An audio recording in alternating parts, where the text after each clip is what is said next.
پٹھان یا پشتون وہ قوم ہے جو پوری دنیا میں جرت اور بہادری کی مثال سمجھی جاتی ہے۔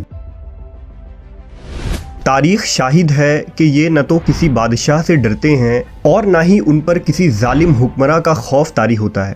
یونانی، ایرانی اور تاریخ کے کئی اقوام نے پٹھانوں کو زیر کرنے کی کوششیں کی، مگر سارے ناکام رہے۔ نصف دنیا فتح کرنے والا سکندر اعظم نے بھی جب افغانستان میں قدم رکھا تو پٹھانوں نے دنیا کے سب سے منظم فوج اور بادشاہ الیگزینڈر کو دھول چٹا دیا اور انہیں مقدونیہ واپس جانا پڑا۔ پٹھانوں کی بہادری کی مثال 19ویں صدی کی جنگیں ہیں، جس میں سوویت یونین کو پٹھانوں کے آگے گھٹنے ٹیکنے پڑے۔ ایک تازہ ترین مثال پچھلے دنوں امریکی فوج کی شکست ہے، جس میں دنیا کے سپر پاور کو ان پٹھانوں نے ایسا زیر کیا کہ جسے تاریخ میں ہمیشہ یاد رکھا جائے گا۔ آخر یہ پٹھان کون ہے؟ یہ کس نسل سے تعلق رکھتے ہیں؟ کیا پٹھان کسی نبی کی اولاد ہیں؟ ان کا اس قدر بہادر اور جرت مند ہونے کی وجہ کیا ہے؟ ان تمام سوالوں کے پیچھے کون سی دلچسپ تاریخ رقم ہے؟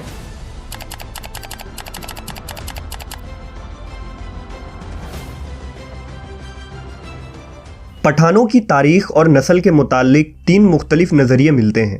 بعض کہتے ہیں کہ پٹھان آریائی نسل سے تعلق رکھتے ہیں، بعض کے نزدیک یہ قیس عبد الرشید نامی شخص کی اولاد ہیں جو حضور صلی اللہ علیہ وسلم کے ایک صحابی تھے، اور تیسرا نظریہ جو خود پٹھان تسلیم کرتے ہیں وہ یہ ہے کہ پٹھان قوم کا تعلق بنی اسرائیل کے گمشدہ قبائل سے ہے۔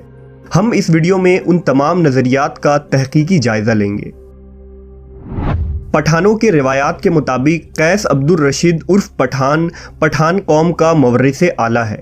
قیس کو پٹھان اپنی زبان میں کش کہتے ہیں۔ قیس عبد الرشید وہ پہلے پشتون شخص تھے جنہیں عرب میں محمد صلی اللہ علیہ وسلم کی آمد کی خبر ہوئی تھی، لہٰذا جب قیس اپنے قوم کے لوگوں کے ساتھ مدینہ پہنچے اور حضور کے بارگاہ اقدس میں حاضر ہوئے تو نبی نے اس جماعت کے ساتھ شفقت فرمائی اور ہر ایک سے اس کا نام پوچھا۔ پھر حضور نے فرمایا کہ قیس عبرانی نام ہے، لہٰذا آپ صلی اللہ علیہ وسلم نے اسے بدل کر عبد الرشید رکھ دیا۔ حضرت قیس اور ان کے قبیلے کے لوگوں نے اسلام قبول کر لیا اور اس طرح انہیں پہلے پشتون صحابی ہونے کا شرف حاصل ہوا۔ پختونی روایتوں کے مطابق ایک غزوے کے دوران جب مشرکین اسلامی لشکر پر بھاری پڑنے لگے تو حضور صلی اللہ علیہ وسلم نے حضرت خالد کو حکم دیا کہ جاؤ اور اپنے پٹھان بھائیوں کو مدد کے لیے بلاؤ، لہٰذا حضرت خالد افغانستان چلے گئے اور افغان سردار قیس عبد الرشید کو حضور کا پیغام دیا، لہٰذا تمام پٹھان قبیلے قیس عبد الرشید کی قیادت میں مکہ کی طرف روانہ ہو گئے۔ مکہ پہنچ کر انہوں نے ایک خون ریز جنگ لڑی۔ شام کو صحابہ کرام نے حضور کو یہ خوشرنجی سنائی کہ افغانی لشکر نے مشرکین کو شکست دے دی ہے اور ہماری فتح ہوئی ہے۔ حضرت خالد بن ولید نے ملک عبد الرشید کی بہادری کے واقعات حضور کو بتائے تو آپ کی زبان سے برملا یہ الفاظ جاری ہوئے کہ اللہ اس کی آل و اولاد کو فروغ بخشے گا، اس کے قبیلے کی تعداد اور طاقت سب سے زیادہ ہوگی۔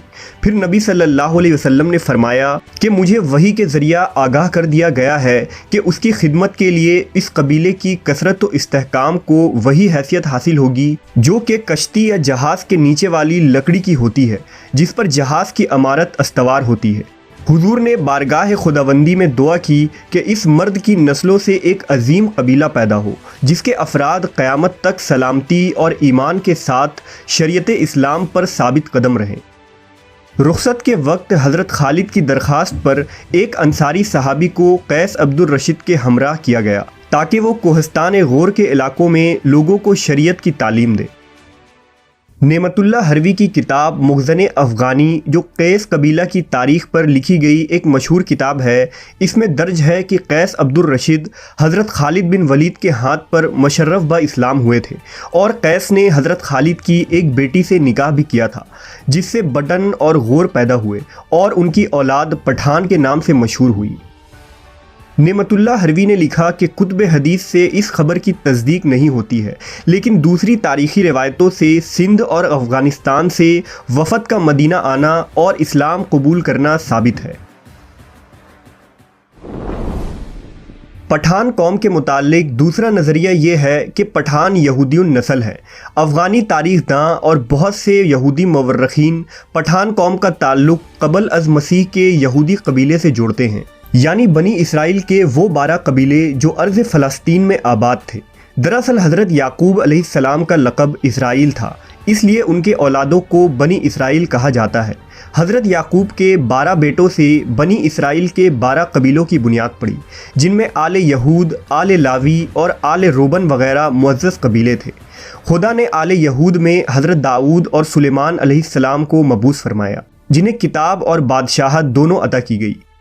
حضرت سلیمان کے زمانے تک یہ 12 قبیلے یعنی بنی اسرائیل اجتماعی طور پر ایک مضبوط اور طاقتور قوم تھی، جن کا دارالخلافہ یروشلم شہر تھا۔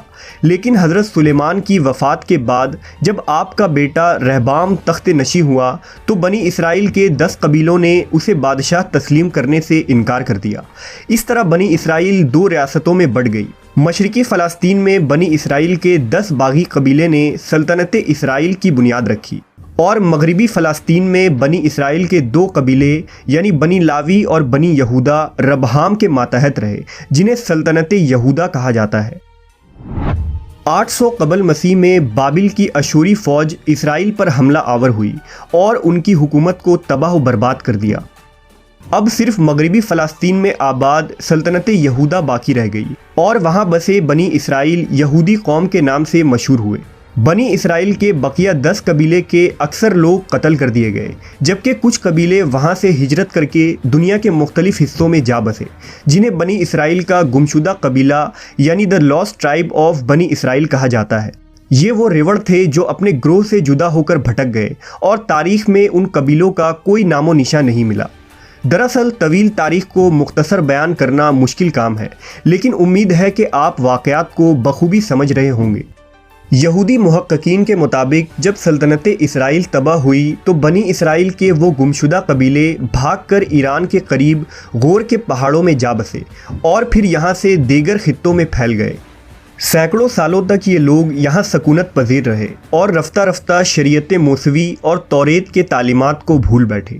البتہ انہوں نے اپنا خاندانی نسب اور سلسلہ یاد رکھا، اور خود کو فخریہ قوم بنی اسرائیل اور یہودی النسل سے جوڑے رکھا۔ خود پٹھانوں کا یہ دعویٰ ہے کہ ان کے آباء و اجداد کا تعلق قدیم زمانے کے یہودیوں سے ہے، جبکہ افغانستان کے آخری بادشاہ ظاہر شاہ مرحوم خود یہ اقرار کرتے تھے کہ ان کا تعلق بنی اسرائیل کے بنیامین قبیلے سے ہے، اور وہ انہی بنی اسرائیل کے گمشدہ قبیلوں میں ایک ہیں جو بخت نصر کے حملے کی وجہ سے اپنے ریوڑوں سے بچھڑ گئے تھے۔ دنیا میں پٹھان ہی وہ واحد قوم ہے جس میں اسلام کے بغیر کوئی مذہب نہیں۔ اگر کسی پٹھان سے پوچھا جائے کہ آپ پہلے مسلمان ہیں یا پختون، تو جواب یہ ہوگا کہ میں 5000 سال سے پٹھان ہوں اور 1400 سال سے مسلمان ہوں۔ مشہور مورخ احسان اللہ عباسی نے اپنی تاریخ اسلام میں لکھا ہے کہ مدینہ کے یہودی ان افغانوں سے برابر خط و کتابت میں رہتے تھے، اور جب وہ لوگ مدینہ میں مسلمان ہوئے تو اپنا ایک شخص یہاں بھی دعوت اسلام کے لیے بھیجا تھا۔ اگر غور کیا جائے تو پٹھانوں کی بیشتر چیزیں بھی یہودیوں سے کافی ملتی جلتی ہیں۔ مثلا نسلی طور پر یہ دونوں اپنے آپ کو دنیا کی بہترین قوم تصور کرتے ہیں۔ یہ دونوں ہی مذہبی طور پر سخت ہوتے ہیں، اور دونوں ہی سر پر ٹوپی یا پگڑی رکھتے ہیں۔ اس کے علاوہ بھی ان کے کئی رسم و رواج اور عادات و اطوار مشترک نظر آتے ہیں۔ پٹھانوں کے بارے میں انگریزوں اور بر صغیر کے کئی ریسرچر نے تحقیقی رپورٹ اور کتابیں لکھی ہیں۔ بر صغیر کے ایک ریسرچر نے جب ایک پشتون پٹھان کے ڈی این اے نمونوں کا خصوصاً اس کے کروموزوم کا تجزیہ کیا تو یہ مغرب میں آباد یہودیوں سے 95% میچ کر رہی تھی، جو اس نظریے کو مزید حتمی اور مضبوط بنا دیتی ہے۔ نبی صلی اللہ علیہ وسلم کی دعا ہی یہ وجہ تھی کہ پٹھانوں کا اللہ کی راہ میں لڑنے کا جذبہ آج تک باقی ہے، اور یہ قوم اللہ کی رضا اور شریعت کے لیے مر مٹنے کو تیار رہتی ہے۔ قرب قیامت میں بھی لڑی جانے والی جنگوں میں پٹھانوں کا اہم کردار ہوگا۔ حضور کی پیشن گوئیوں کے مطابق قیامت کے قریب یہی وہ لشکر ہوگا جو امام مہدی کی مدد کے لیے نکلے گا۔ حدیث کے مطابق انہی علاقوں سے علم لے کر مسلمان فوجیں نکلیں گی جن کا راستہ دنیا میں کوئی بھی نہیں روک پائے گا، یہاں تک کہ وہ اپنے جھنڈے ایلیا یعنی بیت المقدس میں جا کر نصب کر دیں گے اور امام مہدی کے ساتھ مل کر مسیح الدجال کے خلاف جنگ لڑیں گے۔ آج پٹھان خود کو یہودی النسل کہنے پر فخر کرتے ہیں اور ہر پٹھان کا یہودی النسل سے ہونا قابل فخر بات ہے، کیونکہ وہ یہودی نسل سے تعلق رکھنے کے باوجود نبی صلی اللہ علیہ وسلم پر ایمان لے آئے۔ یہ ان کی غیرت کی بلندی اور ایمان کی عظمت کی نشان ہے کہ انہوں نے سچے نبی کی تصدیق کی جن کا ذکر توریت و انجیل میں موجود ہے، جبکہ عرب میں آباد یہودیوں نے آخری نبی کا انکار کیا اور آپ پر ایمان نہ لائے، صرف اس بنیاد پر کیونکہ حضور کا تعلق بنی اسرائیل سے نہیں بلکہ بنی اسماعیل سے تھا، اور اس طرح وہ یہودی نسلی تعصب اور حسد و کینہ کی وجہ سے گمراہ اور خوار ہوئے۔ بلا شبہ نسل، رنگ اور زبان انسان کے لیے تب ہی قابل فخر ہے جب وہ صراط المستقیم پر گامزن ہو اور سچے معبود اور سچے نبی پر ایمان لائے۔